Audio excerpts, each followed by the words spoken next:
1800s United States of America was deeply divided on the issue of slavery. While slavery was being petitioned to be abolished in most northern states, the cotton industry in the southern states benefited greatly from slave labor. So southern states wanted to maintain power in the nation by having a balance of free states and slave states. So in 1820, when petitions for statehood of Missouri and Maine were put forward with restrictions of slavery, the Senate offered a compromise. They offered to maintain Maine a state on the condition that Missouri enter the Union as a slave state. This legislation, which prohibited slavery north of the 36.5 parallel, is famously known as the Missouri Compromise, north of the 36.5 parallel excluding Missouri. Now, this example is not only illustrates the polarization of the country on a morally deplorable issue, it's also an example of fallacious moral reasoning. The argument to moderation incorrectly asserts that the solution to a problem resides in a compromise or a middle ground between two opposite positions. On the opposing positions of legitimacy and illegitimacy of slavery, the answer lied in a political compromise, not looking at the issue with the moral foundation of slavery itself. Now, the reason I'm mentioning a historical anecdote to illustrate this mistake is because in my everyday life, I hear similar arguments relating to school segregation, gun control, and even police brutality. These arguments worry me because they make me realize how our moral reasoning can be very fallacious, and how we have a poor understanding of the nature of morality itself. So, for example, one argument that is very common in everyday discourse is, well, that's just your opinion, and you're entitled to it as much as I'm entitled to mine. When someone argues that they have a right to their opinion, they're committing a logical fallacy. Because whether one has a right to a particular thing is irrelevant of whether one's assertion is true or false. This is problematic because it makes us think that claims that cannot be defended by sound justification are as indispensable as claims that can be. Now, we're all aware that we live in a culture where debates are guided not by truth, but by intuition or emotion, what some scholars refer to as post-truth. While political propaganda has always existed and human nature has always tended to justify themselves and justify their own beliefs, this era is marked by an overwhelming amount of information on the internet, which arguably gives us more opportunity to confirm our beliefs. We know that we're deeply polarized, so we tend to stick to certain moral philosophies, such as liberal or conservative. One study asked people if, generally speaking, they thought they belonged to a particular identity, and as you can see, in France and USA, about 60% said they identified with a particular identity. And the numbers are quite high for New Zealand, Taiwan, Germany, Great Britain, and so on. Now, according to a study by Pew Research Center, about 2/3 of US adults get their news from social media. And considering how Facebook filters our news based on our preferences, we are caught in these echo chambers which confirm our beliefs. A lot of factors have led to the maintenance of this culture, but I think there's another issue. Another issue that this culture maintains is because I think we have a poor concept of morality as an abstract construct. Because when someone argues that their opinion is true by virtue of it being their moral opinion, it makes me wonder what we think of morality itself. Do we think moral values or moral claims are just like arbitrary preferences, like which ice cream flavor you prefer? Do we think there's a difference between saying something like the earth is flat and saying something like torture is unacceptable in any given situation? Do we think moral claims can hold the same certainty as scientific claims when defended by evidence? Is it even possible to defend moral claims by evidence, or is a particular amount of agreement necessary for something to be called a moral truth? Now, interestingly, the philosophical discipline of metaethics studies just that. While ethics asks what is right or wrong behavior, metaethics asks what's the nature of morality itself, what are moral properties and judgments, and whether there is an objective morality. So while ethics would ask if physician-assisted suicide is right or wrong, metaethics would ask, what do I mean when I say something is right or wrong, and is this a universal right or wrong? Now, there are several metaethical theories. Some philosophers are realist. They think that if you say a moral claim and it is in fact true, you're stating a fact. So when I say lying is wrong, and if it is true, then indeed lying is wrong.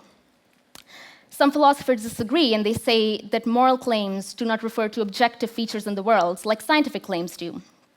Some think that they're only mentioning preferences, like if I say lying is wrong, I'm saying I'd prefer that you do not lie. Now, there are several of these arguments, and they have their own justification for them. But why is this important? It's important because when we live in a culture that does not adhere to truth, we have people forming their own conceptions of truth. They think that truth lies everywhere, and we can just extend our hands and grab the version of truth we want. And therefore, we need a grounding and a public understanding of what truth really is, especially moral truth. In fact, metaethics philosopher David Enoch argues that we need to be robust realists about morality for us to even take morality seriously. Now, you may think that it's not important to agree on moral claims. It's not necessary to agree on moral claims. But that becomes problematic when people form their own conceptions of something. When people think that racial slurs are morally permissible because I may have my own conception of freedom of speech. Arguably, our legal system does not allow us to act on our own conceptions, but it does not deter us from forming our own conceptions, which can go on to echo in our institutions which actually rely on truth, such as legal systems and schools. So we may think that morality is so abstract that finding good arguments and agreeing on moral arguments is not possible. But there are certain arguments that our political and economic systems are based on that are very sound. So, for example, John Rawls, American political philosopher, has arguments that echo in the constitutions of modern liberal democracies. Each person possesses an inviolability founded on justice that even the welfare of society as a whole cannot override. Therefore, in a just society, the liberties of equal citizenship are taken as settled. The rights secured by justice are not subject to political bargaining or to the calculus of social interests. In fact, other argument, which is sound, which was actually given in a Congress session in the 1800s by a Republican against the Missouri Compromise, was slavery does not proceed from the exercise of a legitimate attribute of sovereignty. Or when Martin Luther King Jr. talked about police brutality in response to riots, it is as necessary to be as vigorous in condemning the conditions which cause people to feel that they must engage in righteous activities as it is for me to condemn riots. Certain conditions continue to exist in our society which must be condemned as vigorously as we condemn riots. In the final analysis, a riot is the language of the unheard. Now, these are very sound arguments, but while we can idealize reason and argumentation, the past few decades of psychological research has shown that we make our decisions not based on reason, but intuition. Moral psychologist Jonathan Haidt, who wrote this book, talks about how we all share certain moral foundations, but some of us differ in our moral foundation, which makes us identify as a certain thing, such as liberal or conservative. So, for example, some of us might rate very high on the moral foundation of harm and care, which means we're sensitive to the needs of the vulnerable, and those are the sort of people who would, for example, be supporting refugees. Where some of us score higher on the moral foundation of what's called purity or sanctity. We're biased towards people of our in-group, our nation, our culture, our family, etc. So Haidt did one study in which he calculated moral foundations of people who were supporters of candidates of the 2016 US election, and then he compared their scores to just the average American score. So in this graph, the black line in the middle is the average American score, and the graphs are how much above average was the score for supporters of these particular candidates who are at the bottom. So as you can see, on the very left-leaning Bernie Sanders, and right here, libertarian-leaning Rand Paul, their supporters are very high on the moral foundation of liberty, which means that they resent any restrictions on choices. Whereas if you look towards the right, Marco Rubio and Ted Cruz, Republican candidates, their supporters are higher than average on loyalty, authority, sanctity, which means they restrict any decisions that restrict the moral order that's already in place.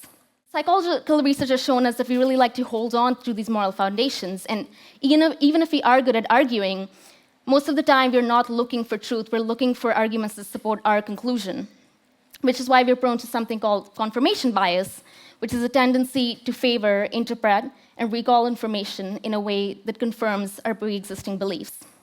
So another study looked at supporters of candidates from the 2004 US election, Republican George Bush, Democrat John Kerry. And they asked people to assess the logical value and the rationalization of the arguments that both of these candidates gave.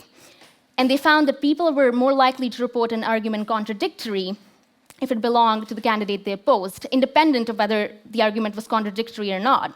So even in the light of reason, even in the light of rational justification, we do not respond to reason. Now, we know we live in a culture which is ignorant of truth, and we can see this in news debates, news channel debates, and everyday public discourse. But the good news is that we still have institutions in our society that do rely on truth, like schools, legal systems, and even unbiased media. In fact, fact-checking websites have been increasing as a result of this crisis. But fact-checking is not the only solution. Because when we have a generation of people who think it's okay to give unjustified arguments for controversially moral topics, we really need to understand what morality is, what good moral arguments really look like. We need to understand the intricacies of our political philosophies and understand why it's so hard to see the other argument and see the other side.